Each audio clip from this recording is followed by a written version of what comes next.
കിരൺ കല്യാണി വിവാഹം അവസാനം രൂപയ്ക്ക് പാറുക്കുട്ടിയുടെ നിർബന്ധത്തിന് വഴങ്ങി സമ്മതിച്ചു കൊടുക്കേണ്ടി വരികയാണ്.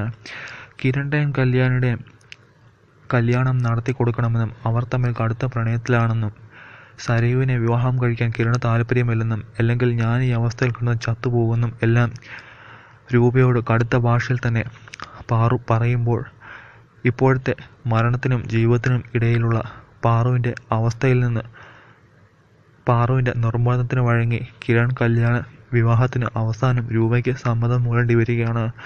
അതുപോലെ തന്നെ സരയുമായുള്ള വിവാഹം മുടക്കേണ്ടിയും വരുന്നു. കിരണും സരയുമായുള്ള വിവാഹം പാറുവിൻ്റെ നിർബന്ധത്തിന് വഴങ്ങി രൂപ മുടക്കുകയും ചെയ്യുകയാണ് ചെയ്യുന്നത്. അങ്ങനെ കിരണിനും കല്യാണിയും ഒന്നിക്കാൻ പാറു വലിയൊരു കാരണമാവുകയാണ്. രൂപയോട് പാറു ഇങ്ങനെ പറയുന്നു: കല്യാണി ആൻറ്റി നല്ലൊരു ആൻറ്റിയാണ്, നല്ലൊരു പാവം സ്ത്രീയാണ്.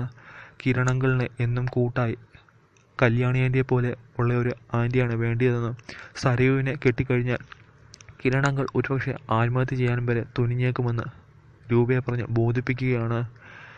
രാഹുലിൻ്റെയും മക്കളുടെയും ഷാരിയുടെയും എല്ലാം കള്ളക്കഥകളും രൂപയോട് പാറു പറഞ്ഞ് മനസ്സിലാക്കുകയാണ്.